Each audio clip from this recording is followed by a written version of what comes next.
Hi everybody, my name is Christina Moreland, author of Secrets of the Supermom, and today I've got fit mom-to-be and fitness model Kelsey Byers.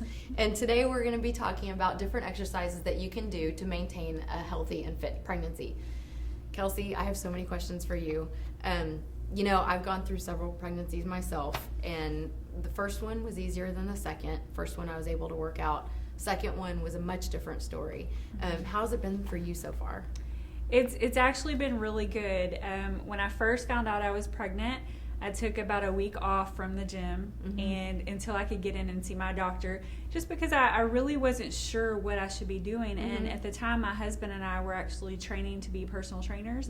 And so I hadn't gotten to that chapter yet on pregnancy. And I'm like, what do I do? So I went to my doctor and she just explained to me, first of all, I said, well, I'm kind of into fitness. And I want to know what I can do because I'm unsure and I don't want to, risk miscarriage. Right. And so she just explained that I could, keep going with what I was doing, with what I was used to doing. But at the time, I was squatting more than my body weight on squats. And so I explained that to her. I was like, I might look small, but I can, kind of lift heavy. I'm strong. I'm kind of strong. She's like, you don't want to do that. But basically, I do pretty much all the same exercises. I dropped my weights and I increased my reps. So that's proven to be, a great practice for me so far. And as long as I'm aiming to get in the gym between 3 to 4 days a week, and I've been pretty successful. So okay. And what about abs and or cardio? Well, as far as abs, a lot of people told me not to do abs. They said that it could, you could get the ab separation. And so I asked my doctor about that at my last doctor's appointment. And she said that if you're going to have ab separation, it's going to happen anyways. She did not recommend taking a whole class devoted to abs at the gym. But, doing abs once or twice a week, like I might do crunches 3 sets of 50. She's like, that's not gonna hurt you. Yeah. So basically she just said everything I'm doing now is preparing me for labor. And I want to be strong once the baby gets here. I don't want to be, I've already heard there's plenty of sleepless nights and all of that. And I want to be as strong and as healthy as I can be. So that's what I'm preparing for. And the truth is, the stronger your core is, that will help you through the labor and delivery part too. So. Well, and as far as cardio, I do cardio about 3-4 days. If I'm in the gym, I'm probably doing about 20 or 30 minutes of cardio. So I usually lift weights and then I do probably 30 minutes on the elliptical. Okay, great.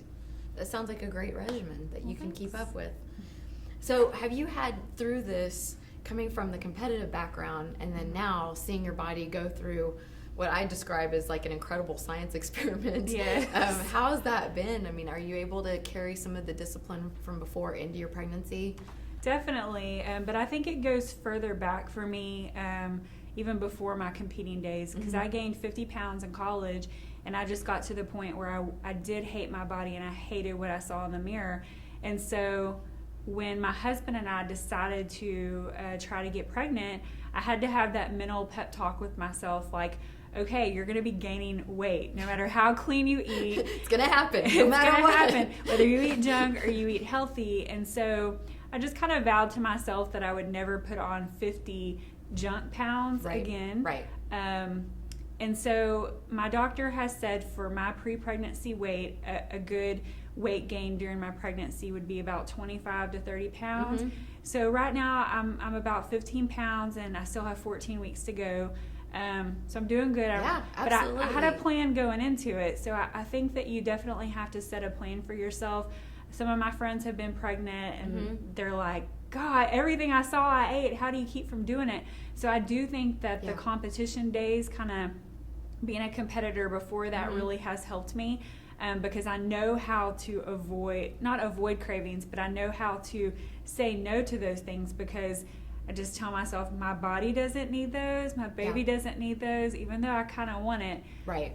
But I will tell you this, my first trimester, I had a lot of morning sickness. I even had morning sickness up until like a week ago. So the first trimester, it was really hard with the cravings because I wasn't getting my meals in every 3 hours like I'm used to. And so I would have more cravings. Yeah. And I wanted Mexican food and I wanted, chocolate or ice cream.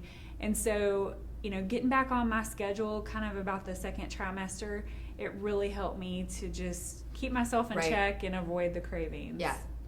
Yeah, I'm a huge believer in the healthier the mama, the better shell you create for the baby, and so you have a healthier baby as a result. And what you were saying earlier about not putting on 50 junk pounds, you know, I was very strict with my pregnancies too, nutritionally speaking, not as much with the working out, but, you know, it's the whole point is to develop and create and deliver a healthy baby. Oh yeah, I mean that's the whole focus. And so you know, going into it, I couldn't be one of those people like, oh my gosh, I'm gaining weight, I'm so depressed. Like, you just have to look at it as you are growing a person. Like there is no bigger deal in life than that.